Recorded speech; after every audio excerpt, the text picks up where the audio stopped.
Hello សួស្តីគ្នាយើងថ្ងៃនេះចេញមកចែកពីបានថ្មីមួយអ្នកស្រាប់អ្នកមកថ្មីជួយ Subscribe និងចុចសញ្ញារូបកណ្ដឹងម្នាក់មួយផងដើម្បីខ្ញុំមានកម្លាំងចិត្តធ្វើវីដេអូចែកមកដល់លេងដល់គ្នា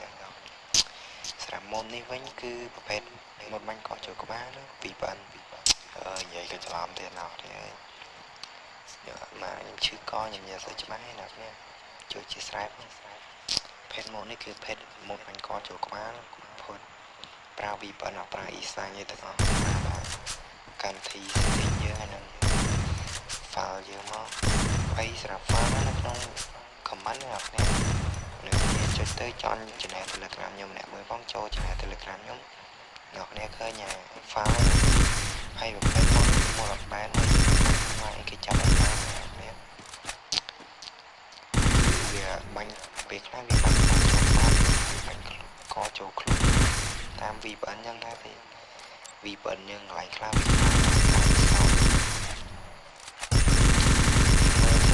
អាចយកទៅដាក់លេខប៉ុណ្ណឹងគេខ្ញុំយកមកអស់10ដុល្លារហើយអ្នកនេះក៏ជួយ Subscribe ដើម្បីខ្ញុំមានទៅវីដេអូឲ្យដល់ទៀតដល់ពេលមានឡើងចូលកាត់នេះសាប់មកអ្នកនេះមើលទៅនេះវាយចាំឲ្យចូលក្បាលនេះមកខ្ញុំបើកក្នុងវិញចាំមើល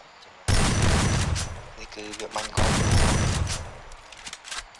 ខ្លួនចូលក្បាលវិញឥឡូវបើកក្នុងវិញឲ្យឃើញណាអាកន្លែងវាបើវាខ្លាំងឃើញបើនឹងខ្លាំងគឺវាបាញ់កោចូលក្បាលយកដល់ហើយរបៀបណាគឺឈានចូលចិត្តមកដល់ដែរអ្នកនេះដាក់ងាយទេអ្នកនេះដាក់ផ្លេតបាន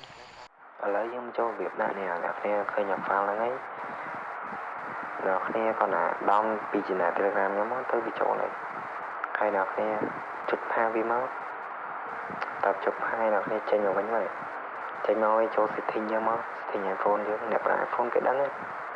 បាច់ប្រាប់ទេអ្នកគ្នាវីដេអូហើយចូល general មក general ទៅក្រោមមករកពាក្យ VPN ណាអ្នកគ្នាយើងរកពាក្យ VPN ណានេះតាមអ្នកគ្នារក VPN នេះអ្នកគ្នាគាត់ចុចឡើង file ហ្នឹងមកនេះចុចឡើង file ហ្នឹងមកដាក់លេខកូដទូរស័ព្ទអ្នកគ្នាទៅហើយចុចនេះចុច download មកចុចគ្រីវាមកហើយតមកវាបាក់នេះហើយអ្នកគ្នាបើគ្រីគាត់នេះផងតមកអ្នកគ្នាចេញមកវិញមកអូមកលើបើ VPN នេះចាំចូល Wi-Fi នេះអើសាំនៅកន្លែងហ្នឹងខ្ញុំថា